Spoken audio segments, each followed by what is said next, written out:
હું વિપુલા પંડ્યા. હું જેમ કલ્પનાબેને વાત કરી એમ એમના ગ્રુપમાં કલ્પનાબેનના નેતૃત્વ હેઠળ ચાલતું જીવદયા જતન પ્રેમી ગ્રુપ ખૂબ જ સુંદર છે. અને આ ગ્રુપનો મુખ્ય ધ્યેય છે કોઈ પણ અબોલ જીવ ભૂખ્યું ન રહે, કીડીને કણ અને હાથીને મણ. આ બાબત અમારા ગ્રુપનો મુખ્ય ધ્યેય છે. તો આના માટે કલ્પનાબેન આ ગ્રુપ માટે ખૂબ જ મહેનત કરે છે.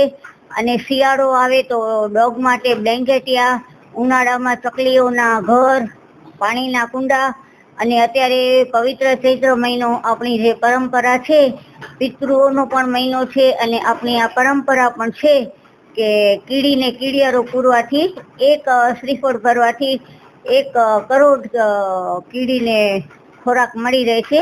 અને અશ્વમેઘ જેટલો આપણે પુણ્ય મળે છે, અશ્વમેઘ યજ્ઞ જેટલો. તો કલ્પનાબેન દ્વારા ચાલતું આ ગ્રુપ ખૂબ જ સરસ છે. અને કોઈ પણ રસ્તે રઝળતા કૂતરા કે ગાય કે બિલાડી કે હોય તો કલ્પનાબેનને ફોન કરીએ તો અમારા માટે તો એ લોકો 108 છે. એવી રીતે તરત જ ડૉક્ટરને બોલાવી અને અમને હેલ્પ કરે છે અને મદદ કરે છે. અને કોઈ અત્યારે દાખલા તરીકે હું મારી ગલીના 10 કૂતરા જમાડું છું અને મને એમ ઈચ્છા થાય છે કે મારી ગલીમાં હવે કૂતરાઓની સંખ્યા વધી ગઈ છે, તો મને 15 થી 20 કૂતરાને જમાડવા છે. તો હું કલ્પનાબેન પાસે વાત કરું છું.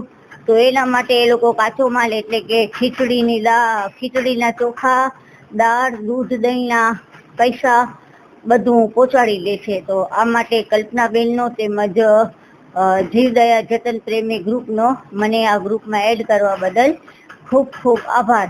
અને હજુ પણ આ ગ્રુપ ઉત્તરોત્તર પ્રગતિ કરે એવી મારી કલ્પનાબેનને શુભકામના.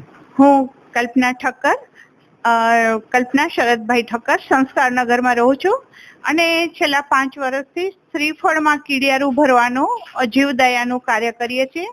હું જીવદયા જતન પ્રેમી સંવેદના પ્રેમી ગ્રુપ ચલાવું છું, જેની અંદર મૂક જીવની સેવા માટેનું કાર્ય કરીએ છીએ. અમે બધા સાથે મળીને 100 ડોગ જમાડતા ગ્રુપ્સને કંઈ બી તકલીફ હોય, શારીરિક, આર્થિક, એ બધામાં સહયોગ આપીએ છીએ અને એમને મદદ કરીએ છીએ. પાણીના માટીના કુંડાઓનું વિતરણ કરીએ, ચકલીઓના ચણ માટેની વ્યવસ્થા કરીએ, ડોગ્સ માટે દાળ, ચોખા, દૂધ, દહીં, છાશ, ભાત એના માટેની વ્યવસ્થા, દવાઓની પપ્પી કડલને અમે મદદ કરીએ છીએ. અને ચૈત્ર મહિનો એટલે આપણે કીડીઓ માટેનું સ્પેશિયલ છે કે 12 મહિનાનો ખોરાક એ સંગ્રહ કરે છે. તો કીડીઓ માટેના 5 વર્ષથી મારા ઘરે 151 ક્યારેક કોઈ દાતા મળે છે કે બેન અમારે આપવાનો છે, તો અમે ગયા વખતે 7 પ્રોગ્રામ કરેલા. તો શ્રીફળમાં કીડિયારું પૂરી ઘોડથી પેક કરી અને જંગલમાં મૂકવા જશું કે જ્યાં એને કીડિયારું નથી મળતું, એવી જગ્યાએ અમે કીડિયારું પૂરવા શ્રીફળ અમે રાખવા માટે જઈએ છીએ. અને આના માટેનું કાર્ય કરીએ છીએ જીવદયાનું. અને આપણી જે જૂની પરંપરાઓ છે, જે ભૂલાયેલી છે, વિસરાયેલી છે, એને ઉજાગર કરવા માટે અલગ અલગ મંડળોમાં ઘણી વખત સ્કૂલ, પ્રી સ્કૂલમાં મને કહે છે કે બેન બાળકો માટે, મેં તો હું બધું સામગ્રી લઈ આવીશ અને આપણે બાળકો સાથે પ્રોગ્રામ કરાવીશ.